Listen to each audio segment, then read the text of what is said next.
नमस्ते, वेलकम। जैसे मैंने आपसे प्रॉमिस किया था, मैं आज जो दूसरा पुराण है, पद्म पुराण, रचना के क्रम में दूसरा, और जो श्लोकों की संख्या है उसमें भी दूसरा। अबाउट 55,000 श्लोक हैं इसमें। और कई लोग इससे, क्योंकि इसमें भगवान विष्णु की महिमा का बखान किया गया है, उनके राम अवतार, कृष्ण अवतार की महिमा है, तो इसको वैष्णव पुराण भी कहते हैं। पद्म मीन्स कमल। आप सब जानते हैं, जो सृष्टि करता है ब्रह्मा, विष्णु की नाभि कमल से कमलासन, कमल पर आसीन है ब्रह्मा। तो वास्तव में विष्णु ही अपने 3 रूपों में, सत्य, रज और तम, सत रूप में विष्णु है। सृष्टि के संरचना करने के लिए, टू क्रिएट द यूनिवर्सेस, वो ब्रह्मा का रूप धारण करते हैं। और जब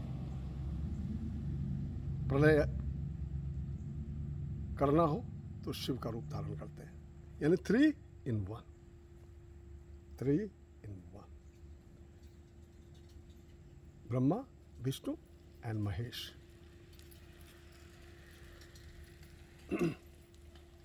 इसमें अधिकांश जो विद्वान हैं वो कहते हैं कि 5 खंड हैं, लेकिन मेरी जानकारी के हिसाब से इसमें 7 खंड हैं। सबका जो विषय है अलग अलग है। तो पहला है आपका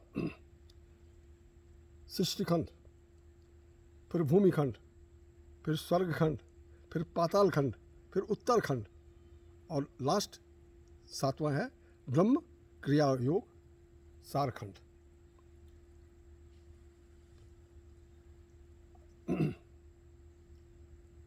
इसमें राम, कृष्ण,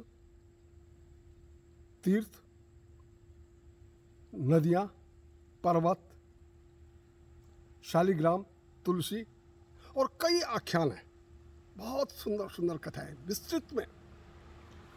तो मैं संक्षिप्त में उन पे कुछ जानकारियाँ आपसे साझा करूँगा। पद्म पुराण के बारे में कहते हैं, तच् पद्मम पुराभूतम पृथ्वी रूप उत्तमम यत् पद्मम रसादेवी पृथ्वी परिचक्षते। यानी जो रसा देवी है, पृथ्वी उसके समान है पद्म, कमल।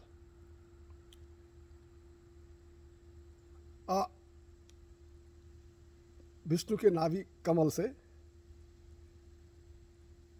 जो सृष्टि करता है ब्रह्मा की उत्पत्ति हुई, और जो आग्नेय तत्व है वही ब्रह्मा है, जिसके 4 मुख में, चारों दिशाएं, चारों ओर सृष्टि की जो रचना की उन्होंने भगवान विष्णु की प्रेरणा से। 5 लक्षण हैं पद्म पुराण के। 5 क्या है? 5 लक्षण। सर्ग, प्रतिसर्ग, वंश, मनवंतर और वंशानुचरित। These are the 5 elements. सृष्टि की उत्पत्ति कैसे हुई, 7 प्रकार के मानवों को कैसे ब्रह्मा ने ही क्रिएटेड। इसमें जो तीर्थ है, पुष्कर तीर्थ की बड़ी चर्चा है, पर्वों की जो है चर्चा है, वंशानुकीर्तन है, मोक्ष के बारे में है, सावित्री सत्यवान आप जानते होंगे, कैसे यमराज के मुख से सावित्री ने अपने पति को वापस लाई थी। पुष्कर तीर्थ की महिमा, नरकासुर का वध, भगवान कार्तिकेय का सुंदर वर्णन, और हम जो पितरों को श्राद्ध करते हैं, श्राद्ध क्रम, ये सृष्टि खंड में आते हैं। दूसरा आता है भूमिखंड। भीष्म पितामह आप सब जानते हैं। तो पुलस्त्य ऋषि और भीष्म पितामह के बीच में संवाद हुआ। वो कहते हैं कि भाई देव, दानव और जो नाग हैं उनकी उत्पत्ति कैसे भी, उनके बारे में मुझे बताएं। तो उन्होंने बहुत विस्तृत वर्णन किया हुआ है।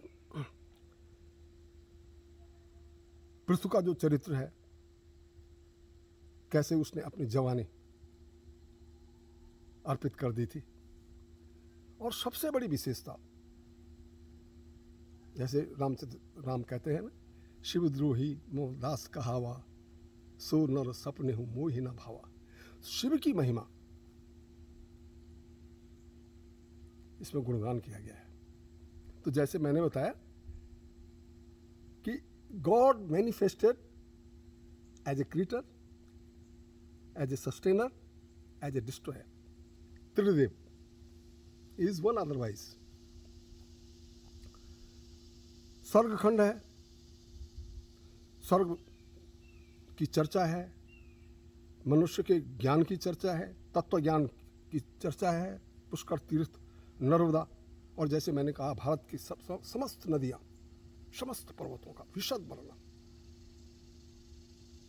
ये पद्म पुराण में आता है। स्वर्ग खंड है, ब्रह्म। उसके बाद आया आपका, लोग कहते हैं, यस्टरडे आई टॉक्ड अबाउट ब्रह्म पुराण, मस्तिष्क है विष्णु का, और पद्म पुराण उनका हृदय है, पक्ष से हृदय, दिल।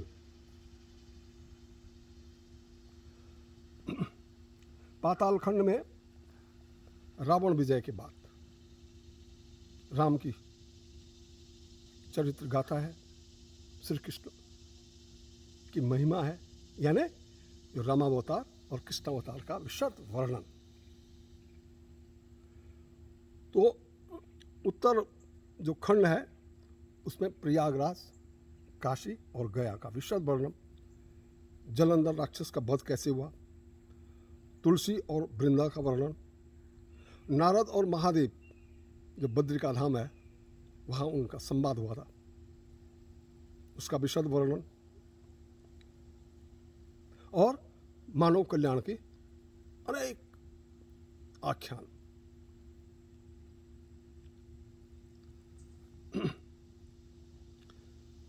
और अंतिम आया आपका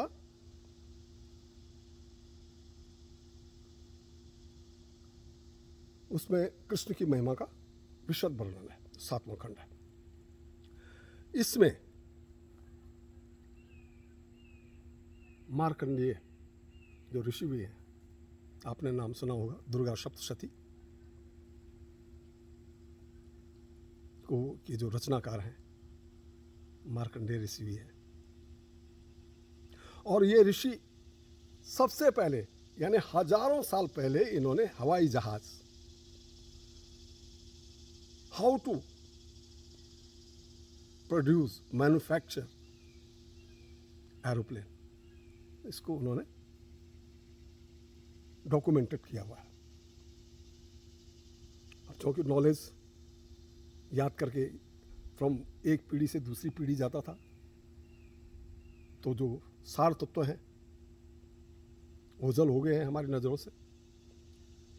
तो ऋषि मुकुंद थे, कोई संतान नहीं थी। भगवान शिव की कई वर्षों तक उन्होंने, उनकी पत्नी ने तपस्या की और उन्हें एक बालक हुआ। बड़ी सुंदर कथा है। एक बार कोई विद्वान ब्राह्मण उनके घर आए, उसकी अलौकिक आभा को देखकर के मोहित हो गए, बहुत प्रशंसा की। लेकिन जब ऋषि ने अपने पुत्र की जो कुंडली उनको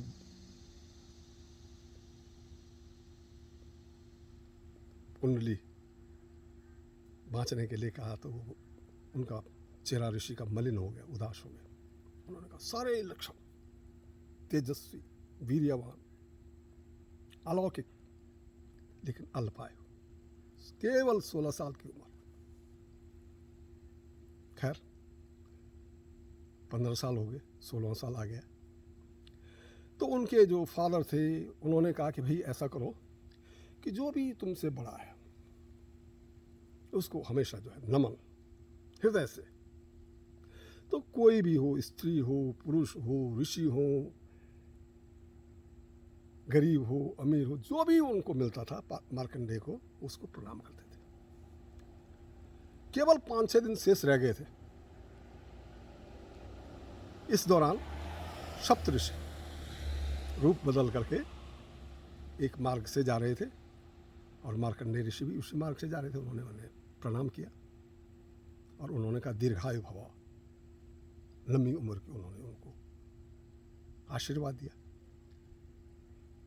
आशीर्वाद देने के बाद उन्हें या अपने जो उनका जो तपस्या थी तब से उन्होंने देखा इसकी आयु, तो देखा कि ये तो अल्पायु है, he is going to die. क्योंकि जो सृष्टि करता है वो पहले ही लिख देते हैं कि भाई इतनी सांसें हैं इसकी।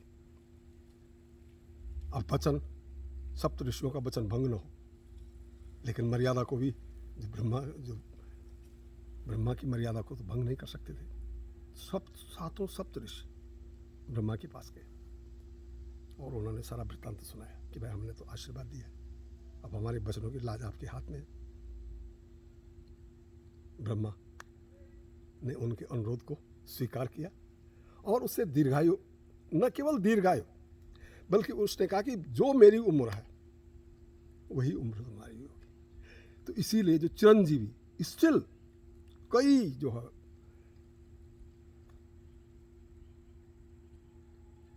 युग बीत गए हैं, लेकिन अभी तक जो मार्कंडेय ऋषि हैं वो इस धरा पर चिरंजीवी है और रहेंगे। तो आज यहीं पर मैं अपनी वाणी को विराम देता हूँ और पुनः तीसरे पुराण के बारे में आपसे पुनः चर्चा करूँगा। नमस्तुभ्यम।